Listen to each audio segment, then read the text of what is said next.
YouTubers, people from everywhere, thank you for tuning in. It's an absolute pleasure to be here with you guys. I'm kind of sick. I'm not feeling well. Everybody I know is under the weather, feeling under the weather right now, forgetful, kind of not focused and stuff. But I'm going to do my best tonight to bring you trends in the housing market. Another beautiful, beautiful edition. Really excited to be here with you guys tonight. Today is Wednesday, October 12th, 2017. So I'm going to be drinking water from time to time, guys. I'm losing my voice. I hope I can get better tonight. I'm going to get a good night's sleep. And there's lots happening, lots happening that we need to cover in the housing market. The housing market's out of control, people. The housing market is not sure if it's tricking or treating. It doesn't even know what it's doing anymore, because I think the housing market now has taken a life of its own. It has buried or left in the dust all the Canadian proper, Australian, and no one's been getting increases in wages, and the cost of living has been going up, and the standard of living has been going down. And that's a huge problem. You're paying Beverly Hills prices for houses that are not even worth 200 grand. You know what I'm saying? So, thanks for tuning in. Comments are open if you want to leave comments. Also want to thank everyone listening to this show that is being rebroadcasted in a podcast form. Want to thank people listening to this at work. People wanting to hear what's going on in the markets from all English-speaking countries. And basically what it is an economic takeover. An economic takeover is basically not a single shot's fired, but we get taken over regardless. And that's what's happening right now. And please leave your comments in the live chat if you're watching live. And if you're watching this on replay, please go ahead and leave your comments below. And if they're good, or I mean, if I have time or can, I will read and reply to them if I get some time through the day. Anyways, we got a lot of articles we need to cover today, but I want to do one quick plug for myself. Don't forget to tune into my channel. I got a few really good shows going on right now. My Living the Dream channel is really good. This one here, I talk about how basically I bought a house. There it is right there. Outside of a major city. And I've been living in absolute bliss. Watch that series. Another one is Rants and Lifestyle, where I rant about things that are happening and give cooking ideas, you know. I really don't know how to cook, but give it ideas how to cook and stuff. Then we got our housing crisis, where I do little segments and videos about articles that I pick up through the week that are sent to me from you people. And then opening a game store business from scratch. Here I show you guys how to open the business that I know how to do, that I've been doing for many years. And then trends in the housing market here on top. You can watch past episodes of trends in the housing market. Don't forget to tune into some older episodes and see how my forecasting has been. Let's move along here. So we're going to kick off in Toronto. I'm having a really hard time finding Toronto articles. I keep getting into Toronto articles and I keep getting booted off.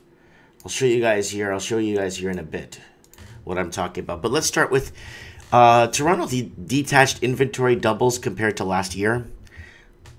More product on the market. You want to treat this like a commodity? Well, we'll treat it like a commodity if you want. If housing became a commodity and not a place to live, you know. And Mommy says, hi, how you doing? Thanks for tuning in. Toronto detached inventory doubled compared to last year. Toronto real estate is seeing an explosion in detached inventory, which may be tapering price growth very quickly. So it's tapering the price growth.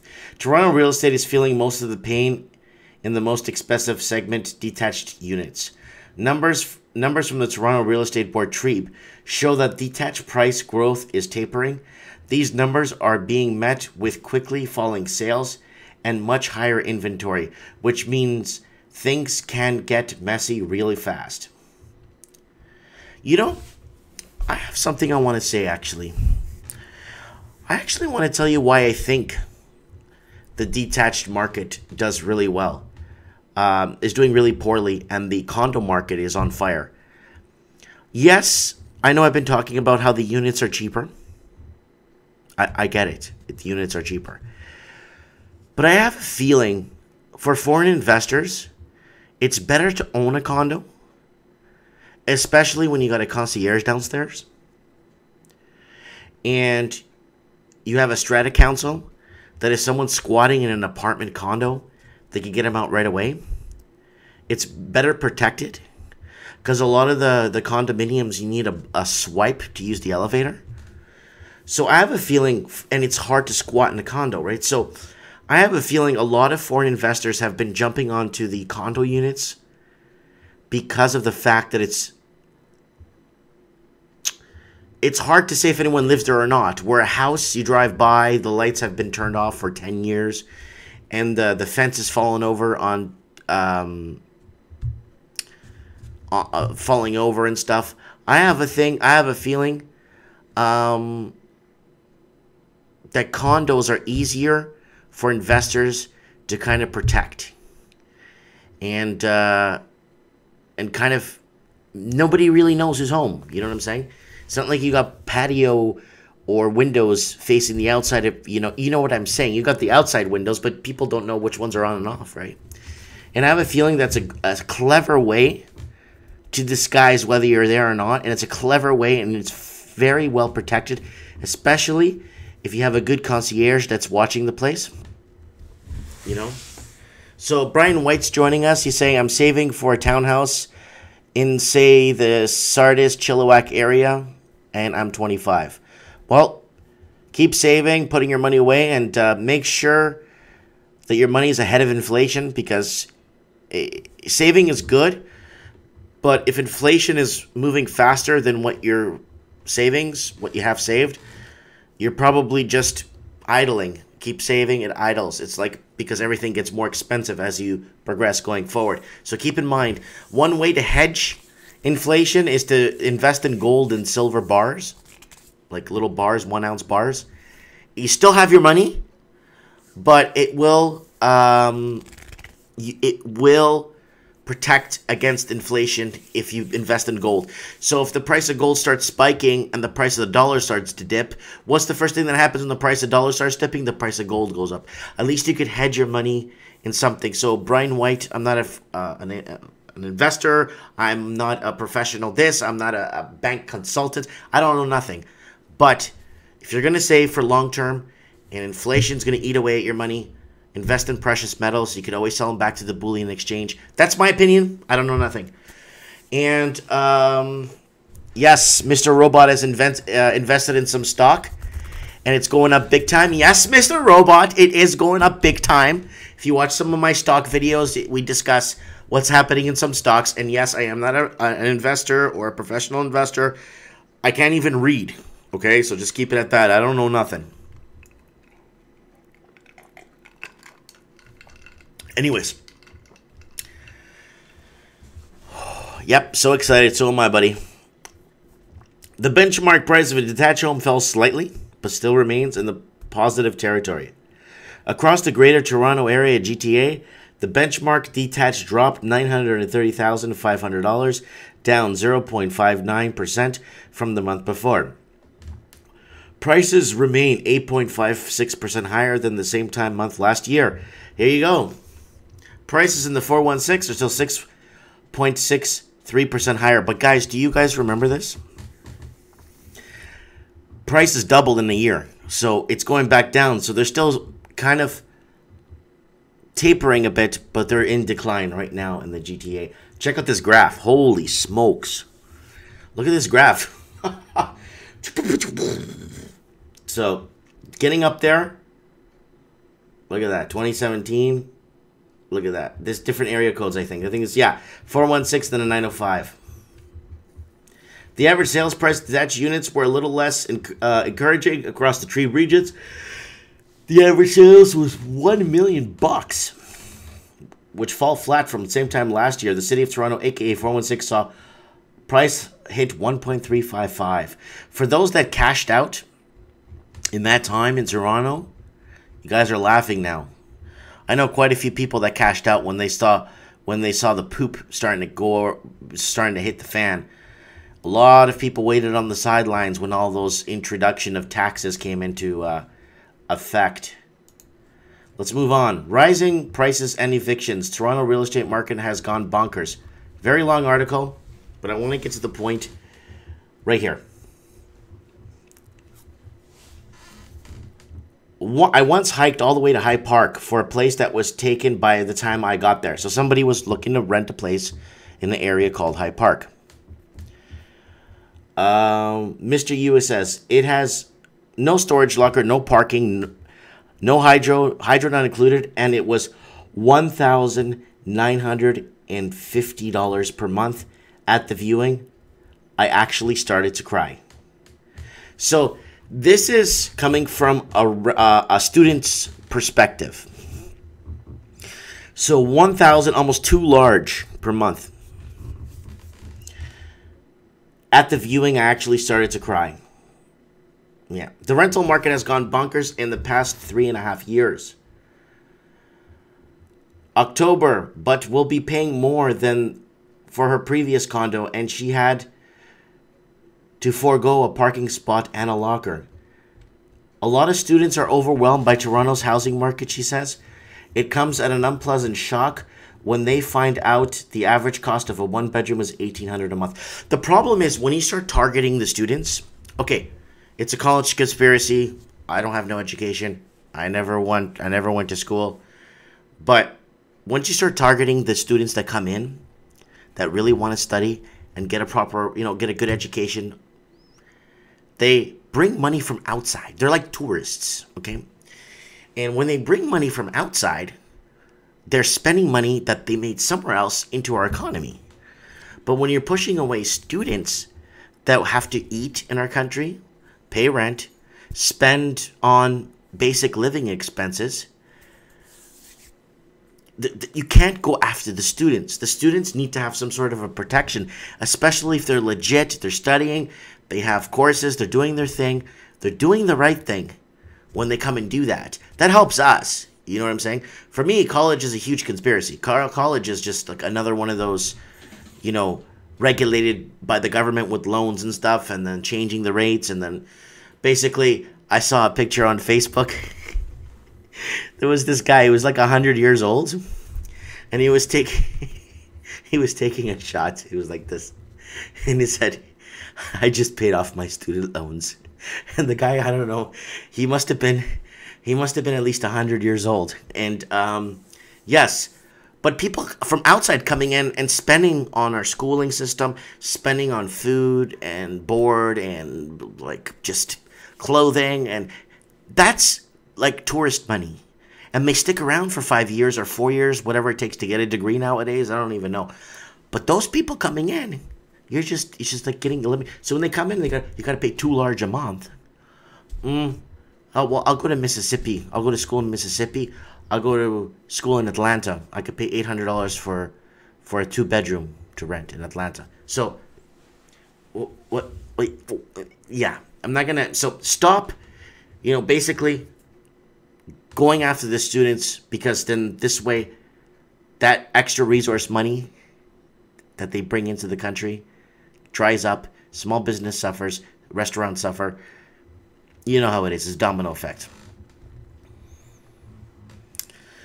So I want to do an open mic with you guys, if that's okay. I want to pick one night a week, or maybe one night every 2 weeks. I want to do an open mic where I just read your comments and we talk about them. That's it. I don't even read articles. I just read what you guys are talking about there in the comment section and just discuss what's going on, whether it's housing or what's going on in things of importance that are affecting our lives. You know what I'm saying? So this is really nice because I have this open here because I want to show you guys. I'm trying to open this so I could read this article to you guys, right? So every time I click on it, I've been blocked from the stars. My IP has been blocked. Apparently it's been blocked. I asked someone to look in. I look into their website. They're giving me a really hard time to open the link or any link. So we're gonna pass that. Is increasing supply worsening Metro Vancouver housing affordability? So look at these condos they want to put up here. Remove housing from, day-to-day families, and just put up these, let's read this. The ability to buy a condominium has declined in Metro Vancouver suburbs with the highest multifamily housing starts. More than 24 condo towers are planned around the Lougheed SkyTrain station on Burnaby-Coquitlam border, but condo affordability has fallen in both suburban cities despite the record level construction. Supply is said to be the solution to more affordable housing in Metro Vancouver. We go over this every time. It's not. They're not taking into effect the 90,000 empty units. Supply isn't an effect because if there wasn't 90,000 empty units, and let's say we're still in 1982, we wouldn't have this problem today. 90,000 empty units, 3 people to a house, that's 300,000 people that are displaced. Let's just start calling a spade when we start seeing problems and start pointing it out on what's happening. You know what I'm saying?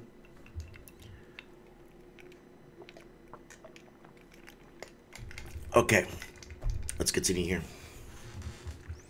Supply is said to be the solution for affordable housing in Metro Vancouver, with a developer group urging mass rezoning of single-family neighborhoods to accommodate higher density residential. Don't you understand? The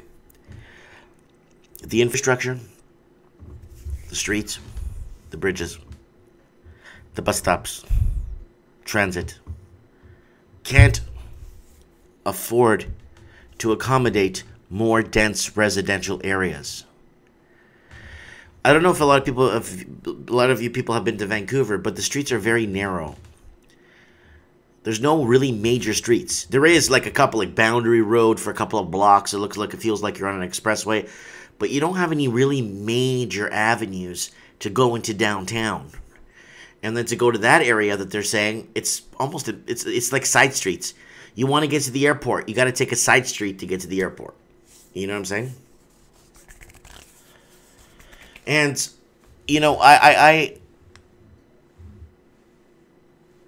I don't understand. I don't understand why this is happening and what's causing the supply shortage.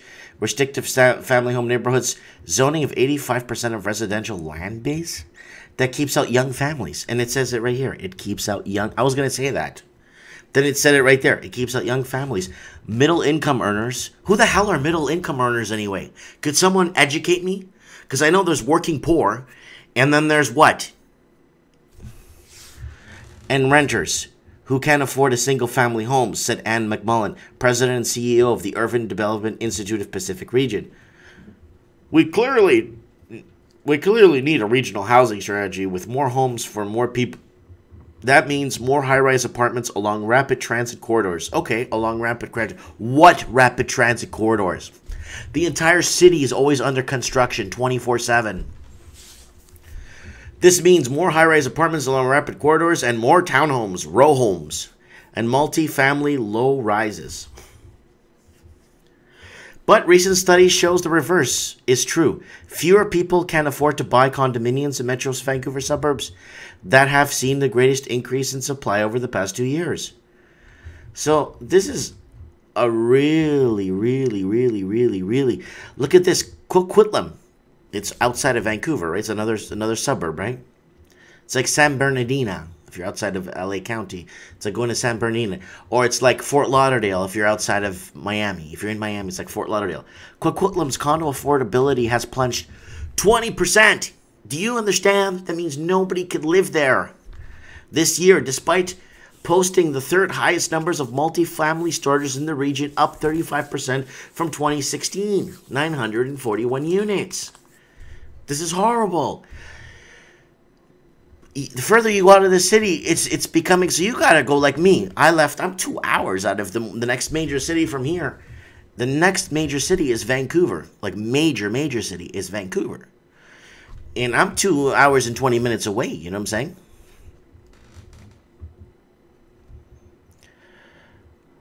So, this is not good.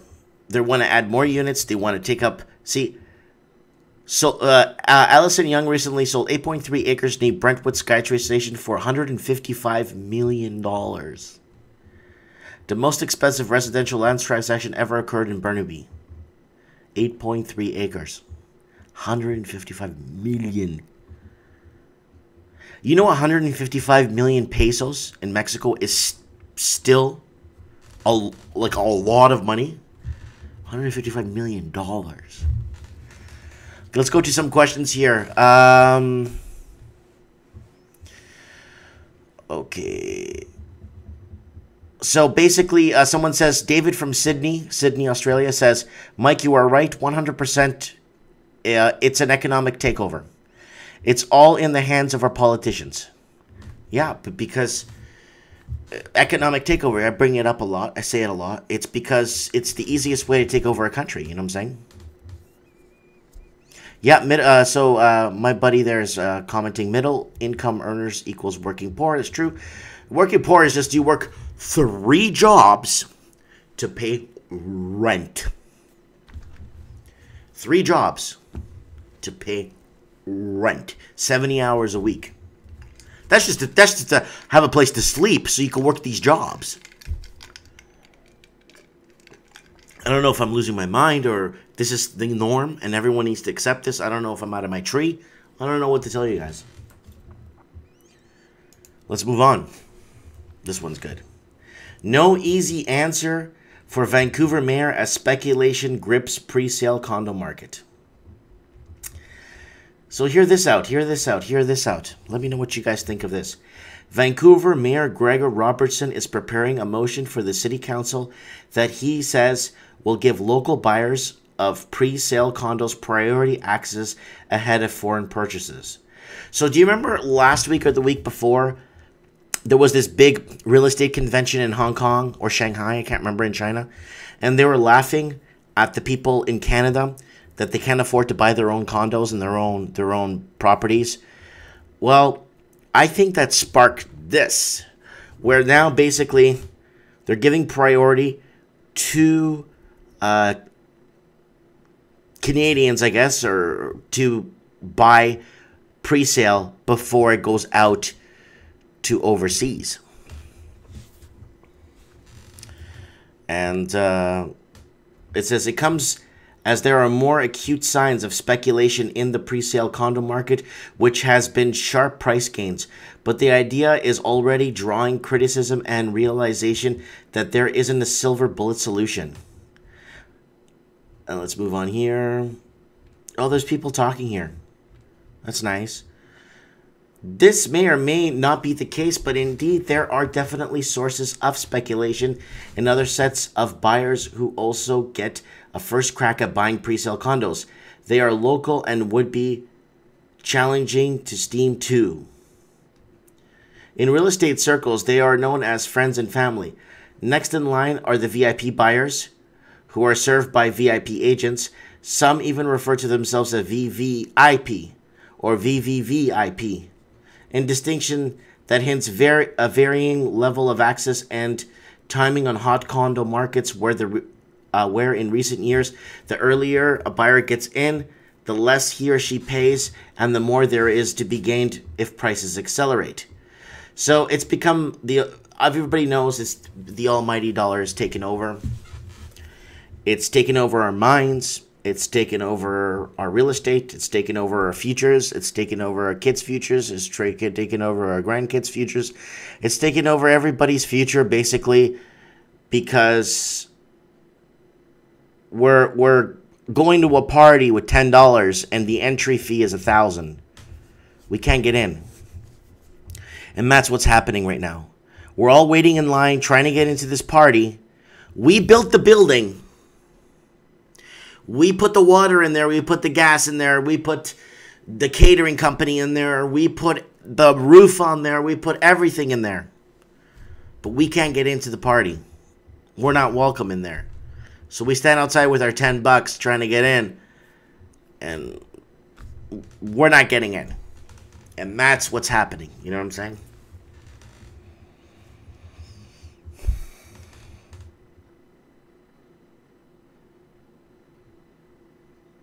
Anyways, let's move on.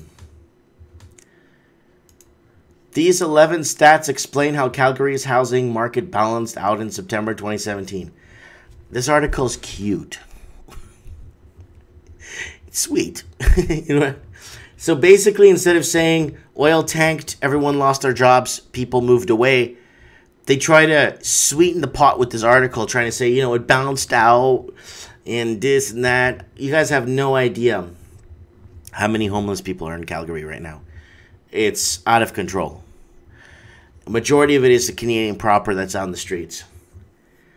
And, yeah, they're trying to smooth things over to see if they can get people to go back after the oil crisis and a couple of, I think it was a huge fire in Fort McMurray. I pray for those people all the time. I feel really bad. Yeah, it's you know, one town that's still reasonably affordable is Calgary.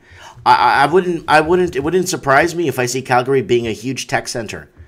It wouldn't surprise me if Calgary becomes a new technical center. You know, somebody Brian is commenting here. Calgary had last year a 50% vacancy. Yeah, and that's been 50% vacancy. I mean, I believe that 100%. And it's a great place to run a tech center, man. It's a big city. It's got infrastructure. Untamed Kid, I want to say hi to the Untamed Kid who's watching my channel, giving him a shout out. Don't forget to check out his channel. Anyways, let me go back. So basically, Calgary would be a great new Silicon Valley. It's got the infrastructure. It's got the transit system. It's got lots of place to live inside the city's quarters. And you could do really well. It's got a good policing system there. It's got a really good fire and firefighters and all that kind of stuff. You know, good hospitals. It's a great place to run a tech center. Oil has dried up. I think technology sector would do really good there. Let's move on. Montreal home prices rise as inventory falls 12% in September. Montreal home prices rise. Inventory is disappearing. A balance of power in Montreal's housing market has tilted further in owners' favor as listings dipped in September. The inventory of active listings of property available for sale across the Montreal metropolitan area fell 12% year over year in September, according to the city's real estate board. Total property market rose 6%, led by growth in the condo so-called Plex market. Meanwhile, single-family home sales have slipped 1% in the month. Even so, the median price for that type of home rose 5% to $318,000. See, $318,000, that's a normal price for a home. People are buying the same homes in Vancouver for $2 million. But then people are like, well, Mike, that's Vancouver, right? The standard of living is so low in some parts of Vancouver. Old infrastructure. It's an old city. You know what I'm saying? People don't understand. Narrow streets. Everybody's angry. Everybody, majority of people when you're out, they're just mad. They're upset. You know? You think everyone's going to be happy because they got to pay $2,000 a month for a one-bedroom condo?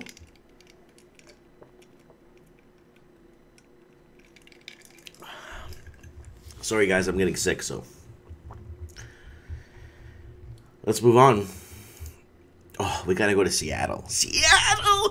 You see, they already discussed the foreign tax and vacancy tax and this.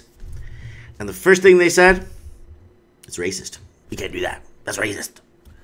So Seattle's crazy housing market answer your questions on record high rent, zooming home prices, and more. Home price growth. It tops the nation. Seattle and Tacoma. Tacoma, Washington, is like Buffalo.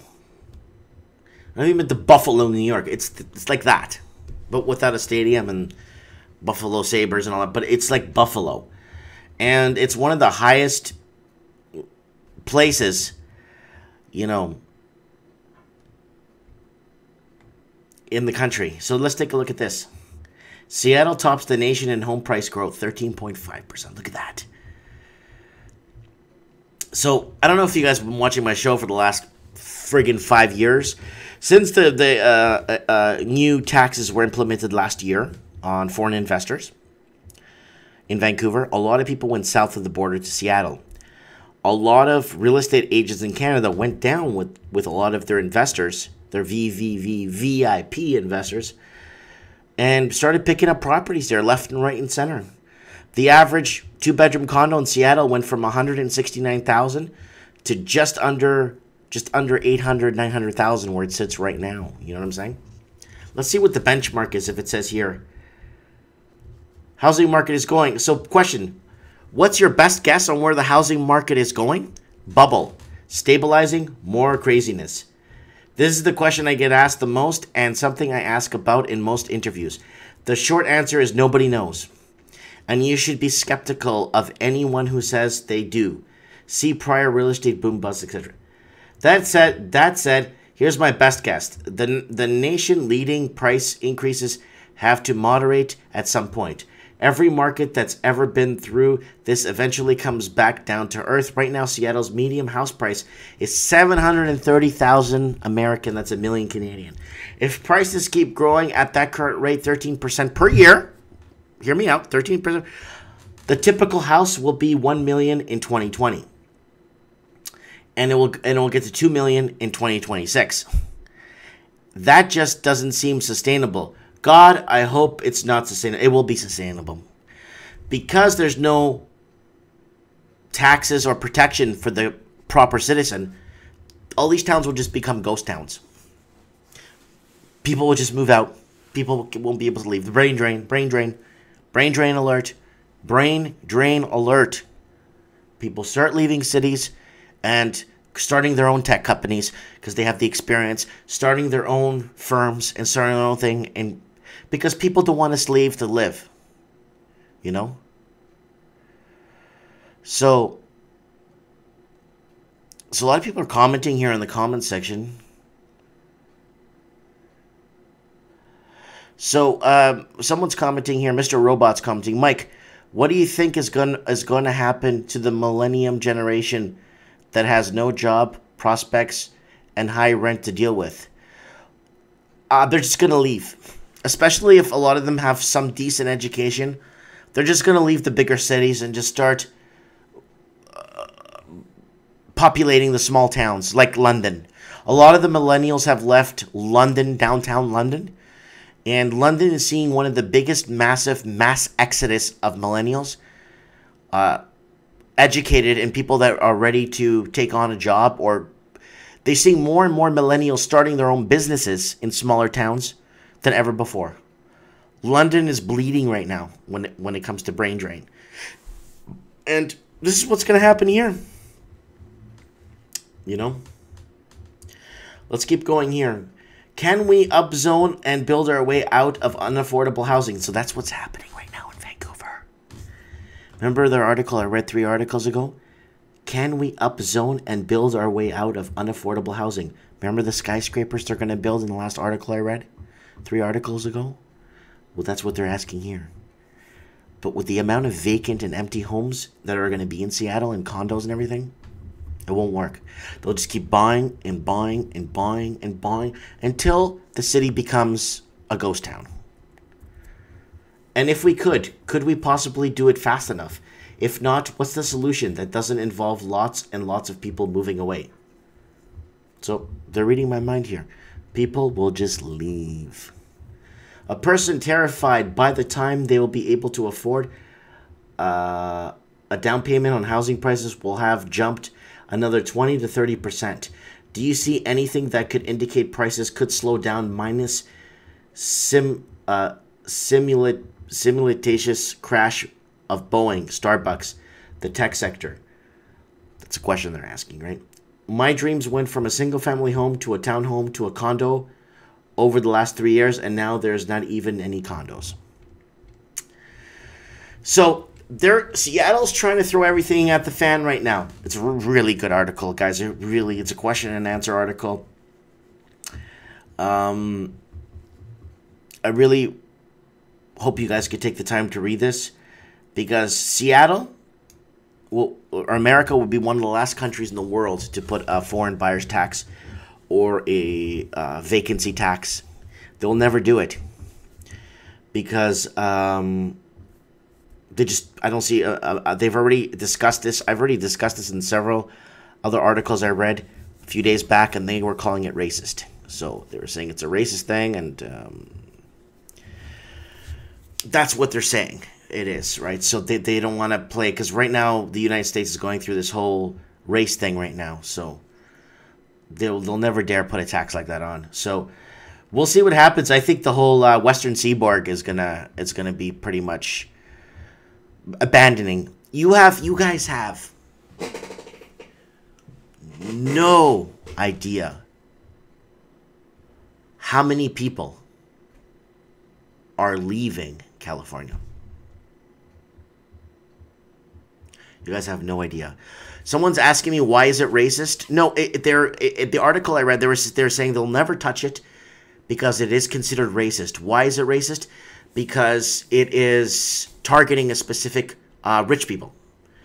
I think it's targeting not race. I think it's targeting a set of class of people, the rich people, not the, that's why. Because the person coming with his bags from Europe and a satchel over his shoulder and a blanket in it under his arm on a ship, getting off the docks, working for 50 cents or 20 cents a day, building a home, putting their kids through school, taking vacations every year.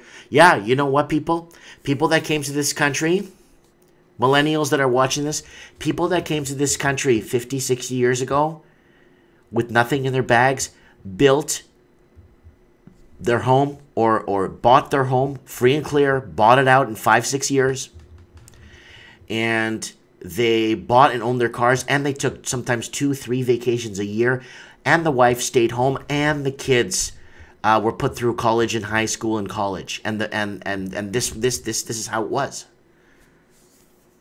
and that's how it's not that it should be, but people want to have careers and stuff, but people are taking everything and being massaged into believing this is the way things should be. You know what I'm saying? But no, it's targeting a specific class of people, and they'll just call it racist. So right now, I think America is one of the big places right now, and the amount of people leaving California, holy smokes, you guys have no idea how many people are leaving California right now. It's in the tens of thousands per day are leaving California. I thought when I started looking at some of the numbers and stuff, with the mass exodus of people leaving California, there's people that moved to California in the 70s, and they're moving out. So, you know what I'm saying?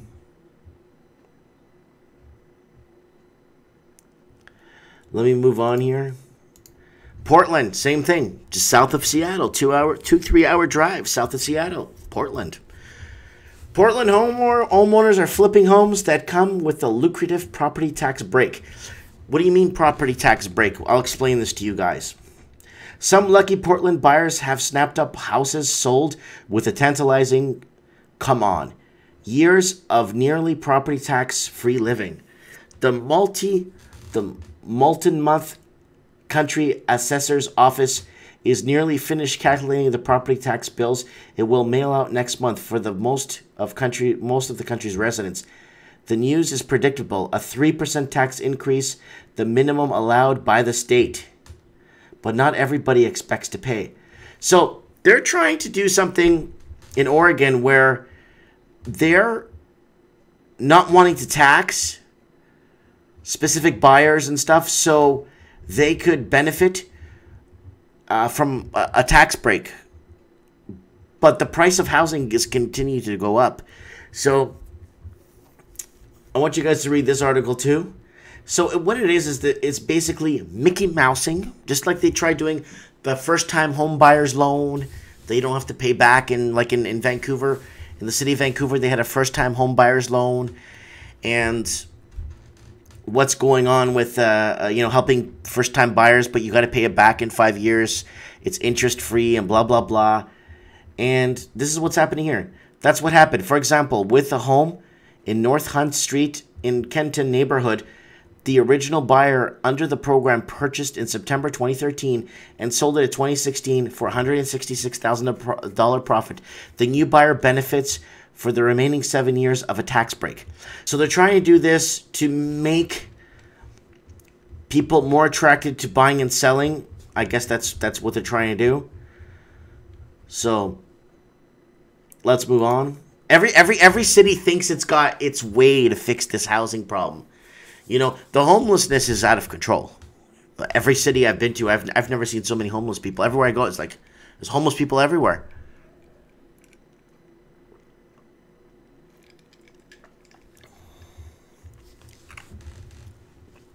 Anyways, let's move on here. Oh, Canadian just logged in. Canadians here.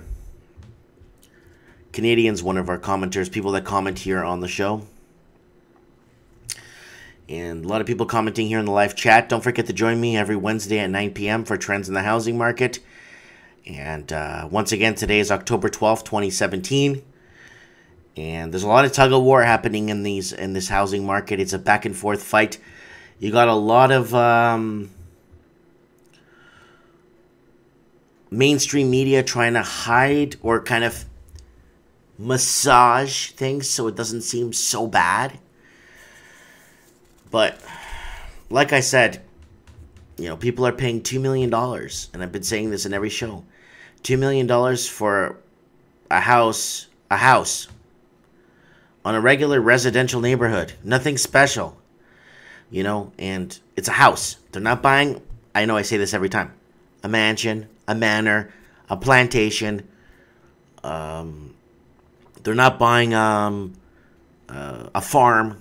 They're buying a house with little to no land. And that's what's happened. We've sold out to the highest bidders. And it's an economic war. It's basically every English-speaking country in the world is suffering because of their free market. A lot of news agencies now are catching on to free market. It's a free market, and like, I mean, I've been saying this for the last 4 or 5 years now. I've been making videos about this since I think it was 2011. I started making housing videos. You know what I'm saying? And by now, I would have thought we would have crashed twice or thrice, but we haven't even crashed once. Anyways, let's move on. The UK housing market continued to stall in September due to low demand, falling sales, and interest rate fears. Now, the UK housing market continued to stall. Why? Because everybody and anybody that's got a 6-figure income is leaving the major cities. London, UK housing market continued to stall in September, according to the Royal Institute of Chartered Surveyors. The group's monthly UK residential market survey found surveyors reporting a decline in both sales and new buyer. Why there's no new buyer? New buyers left. New buyers, bye-bye. Bye-bye. Inquiries over the last month, meaning that sentiment is now flatter than at any point since the EU referendum results in... They keep blaming the EU referendum. They don't talk about how basically they're being bought out left and right by foreign investors. They don't talk about that. Yeah. The EU referendum. In September, 20% more respondents reported a fall rather than a rise in demand from would-be buyers, making it the 6th consecutive month of negative readings. You know, I've been following this trend, guys, in London for a long time now. And this is like 6-7 months now. It's been like this. It's been in a huge decline.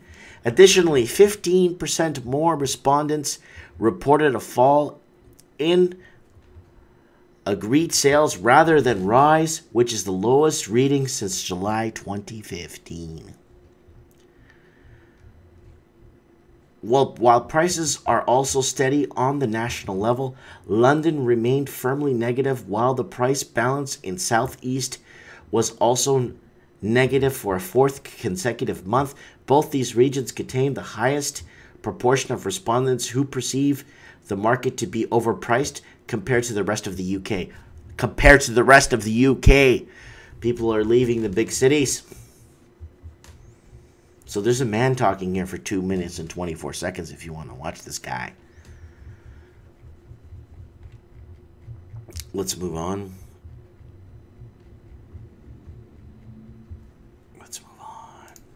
See what we got here. UK rents fall amid property glut in southeast England. So again, rents are falling. Yeah. Rents in Britain dropped the final summer months for the first time in the last 5 years, according to Rightmove. National asking rents outside of London fell 0.2% in the 3 months to September, which is one of the busiest times of the year for tenants looking for a new home. It's the first fall at this time a year since the Rightmove started tracking rents in 2011. The decline comes as landlords flooded the southeast of England with newly available rental properties, distorting the national picture as they turn away from stuttering London property market. So the biggest quarterly increase came in northeast, where the average asking rent rose by £564 per month. Like I said, millennials are leaving London. This is an interesting one. I mean, this is old news, but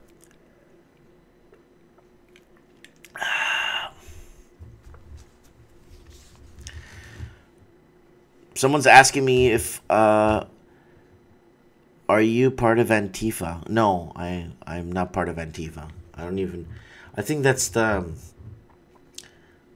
some group that's starting problems.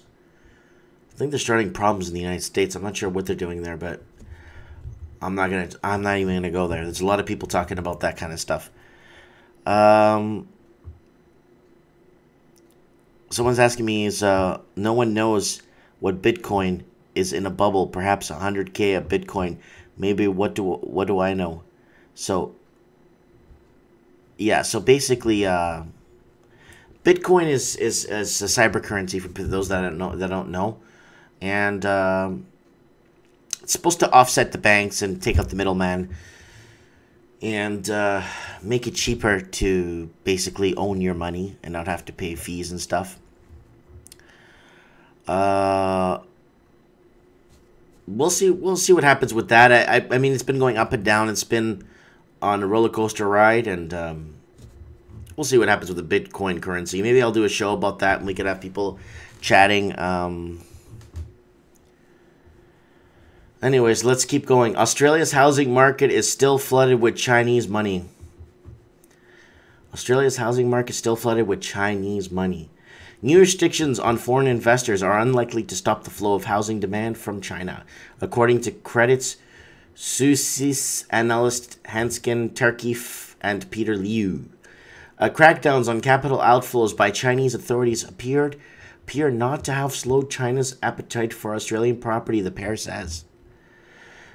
The latest number of based on state tax revenue data obtained by Twelfkin Liu in March through the Freedom of Information request.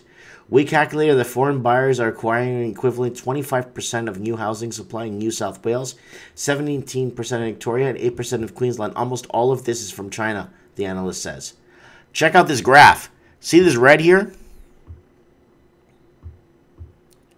See this? That's all Chinese buyers. Then New Zealand, Indonesia, and then UK, and then 9% is other. That's probably Australians right there buying. Updated to June, the figures show that foreign buyers are snapping up Australian property at an analysis rate of $10 billion per year across New South Wales, Victoria, and Queensland. That's only a small percentage of Australia's 6.7 trillion housing market, but importantly, it makes up a significant percentage of the demand for new housing supply. Nearly a third of new housing stock being built in New South Wales is being bought by foreigners. Obviously, not all for new dwellings, but the vast majority would be. Holy smokes, look at this graph.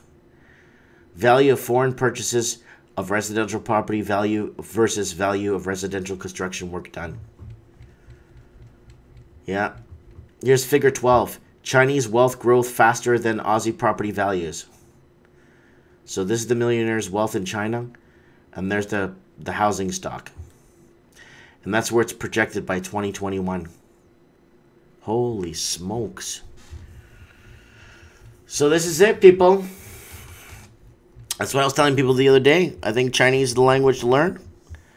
Definitely is a language to study, because communication is going to be key, especially if you're in business.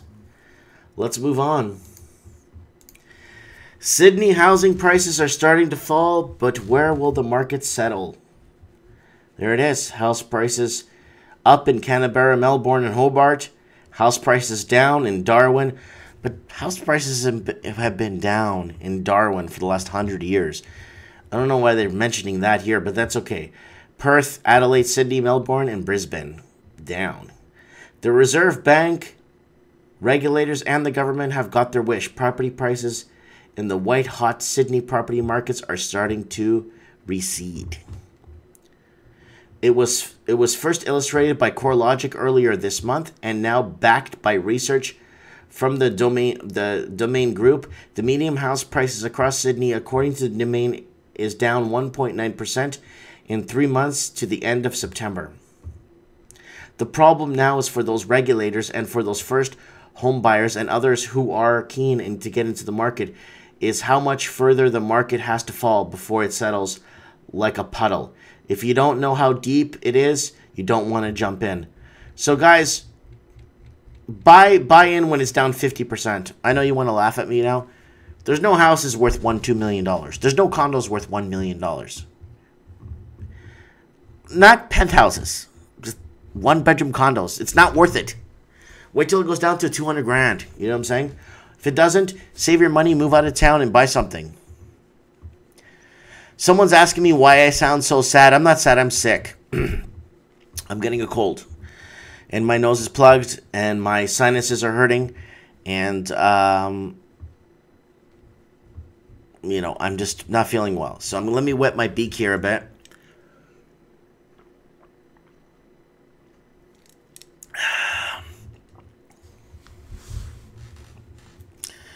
Lots of comments going through. Yeah, I'll get better soon. Let's get some good sleep tonight. That's about it. So, housing prices starting to plummet in Australia. Woo! For my friends living down in Australia, I have people in Australia that have been waiting on the sidelines for up to 5 to 10 years to buy into the market. Messaging me and have a family, and they want to have kids, and they can't have kids. They don't have the room. So this housing crisis is holding back people from getting married. It's holding back people from having kids. It's holding back people from jobs. People want to work specific, important jobs that we need, but they're holding back on jobs because they don't want to pay these absorbent prices. Housing prices are holding back on everything. Holding back from people taking vacations, holding back people. It's holding back from anything you could think of. It's holding you back. And it's the housing. Why? But people are thinking, well, I rent. I don't care about housing prices. Yeah, well, it affects your rent because you're paying more rent. You could be taking 2 more vacations a year if your rent was cut in half, wouldn't you? Wouldn't you buy a brand new car every 5 years if your rent was cut in half? I'm very sure you would. So when you're saying, well, I rent and I don't care what you... yeah, well, when housing prices go up, rent prices follow. Your wages don't go up. You know, I wouldn't be here saying anything. I wouldn't be seeing anything if people's wages were going up 5 to 10% yearly. But that's not happening. Let's move on. Melbourne, median house prices rises to $880,000 over September quarter, Domain Group report. Yeah, Melbourne's in hot water, man. The median house price in Melbourne is $880,000, a jump more than $100,000 in the last year. Melbourne, house prices have now consecutively risen every quarter for 5 years. But the latest figures show growth is tapering off. Over September, the quarter median house prices 1.3%, the lowest result in 3 years. Look at that, guys. You see that? This little section, like this little piece right here to this little piece right here, that's 800 grand. I think it's a 2-bedroom house or a 1-bedroom house. It looks like maybe a 2-bedroom house. It's 800 grand. Yeah. It's 800 grand. Let me zoom this in so you can see what $800,000 is. So there's 3 homes. So don't mistake this by looking at this and thinking it's one large house. There's no car garage. There's no garage. And that little thing there is $880,000.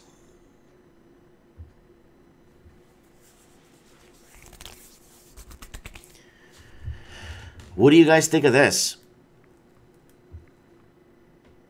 Look at this. 900 grand for this thing? No offense to the guy that lives there. I'm not trying to, demonize the guy or talk bad about the guy. Who's going to pay $880,000 for that thing? It's attached, man.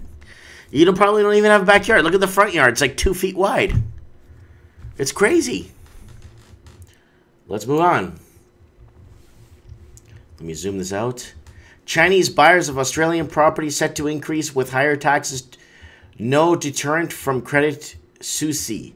Chinese money flowing to Australian residential property market is set to increase, despite attempts by the country leadership to restrict capital outflows, a trend that will see Australia's record high property valuations supported for some time.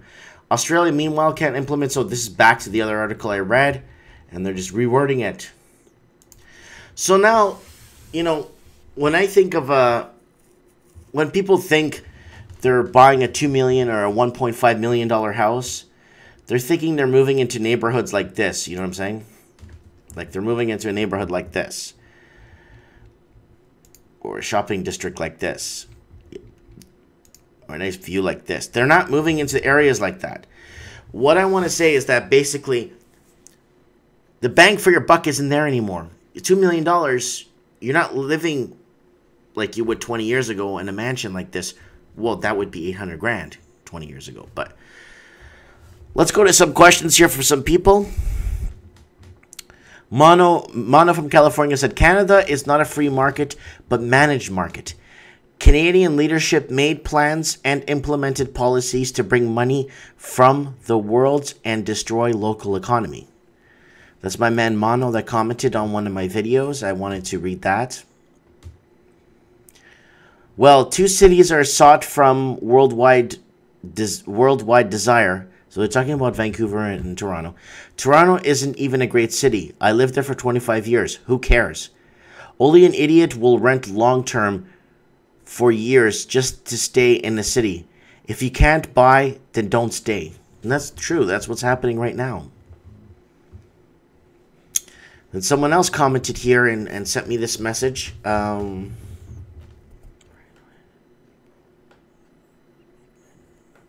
So people are saying people need to start learning Mandarin. It's the new language of money. And that's very true. Someone else is commenting. Wow, a lot of people are commenting right now. But we're in the housing market is, I want to say this real quick. The housing market's turned into the Wild West. Guns blazing everywhere. It's just buy, sell, this, that. Sit on properties, vacant properties. People buying up 10, 20 properties at once. And VIPs coming in and taking over. You know what I'm saying? And it is what it is, people. We basically built this free market, and now we're losing in the free market, Free market doesn't benefit the poor at all. Because if it did, then, it'd be a completely different story. So someone from New Zealand commented here, this is reality and shocking. New Zealand is sinking into a debt crisis. Housing is so out of control that the young generation will never be able to afford to invest in a property. Many people eventually will leave the country because they can't afford anymore to live in such expensive basic lifestyle. So that's from New Zealand. And then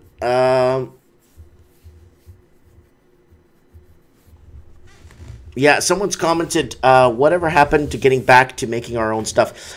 I bring this up in almost every 2 shows. We no longer fabricate, produce, mass export.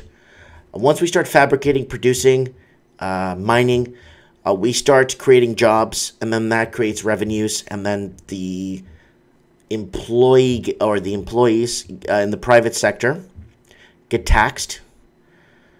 In the public sector. In the public sector get taxed, and that tax funds the people working in the private sector. In the private sector, and then this, employs our police officers and our doctors and all that stuff, right? So, I think that there's, not producing and exporting is what's destroying our country. Even if Canada said, okay, we're going to start making a car. We'll call it the Canadian. And we'll make a 2-door sport, and we'll make a family sedan and a minivan.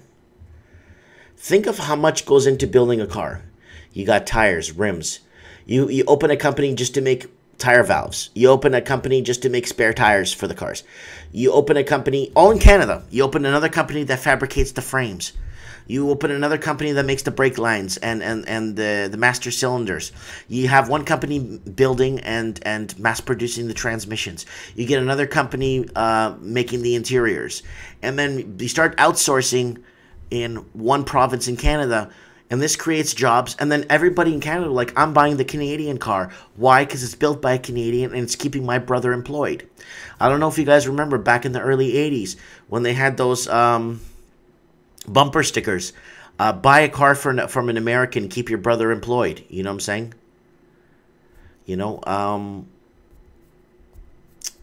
Just buy a car from your brother. And that was all over the bumper stickers back when Ronald Reagan was president. He issued and said, buy a car locally, keep your brother employed, right? And if Canada would just, there's nothing wrong, there's nothing illegal to start making a car, but then when competition hits the market, it becomes a problem, and the pressure goes on the governments to shut us down. So if we decided we wanted to make a new electric car, right, and we're going to get batteries made from a big company and open a big battery lithium-ion company, and then another company will make the steering wheels, and then this and that, and we fabricate and mass produce, create jobs, and then charge whatever it is for the car, right?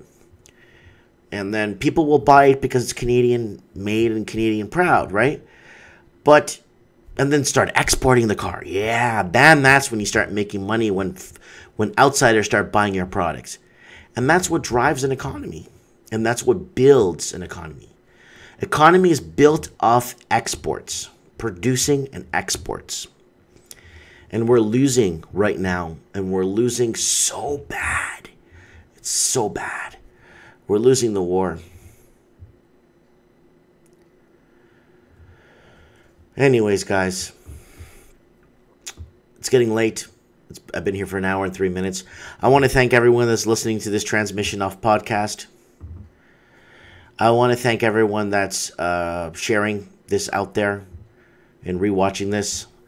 I want to thank all the other people out there making these videos and connecting. If you mention me in a video, I will mention you in my show and give you a few plugs out there. I will definitely mention you guys. If you mention me, leave me a link to the video. I'm not good at any of this, I could barely read from what you could see how I read. But we need to create this dialogue because my kids and my grandkids, need. They can't be born in the world bought out. They can't be outside the party, like I said earlier in the show, with $10, but cover price is $100 to get in, and they can't get in with $10. I don't want that to happen to the majority of people that have worked hard in this country and built this country and make it what it is today. That's why everybody wants to come here. Anyways, let me know what you think. Comment below. Thanks for watching. God bless.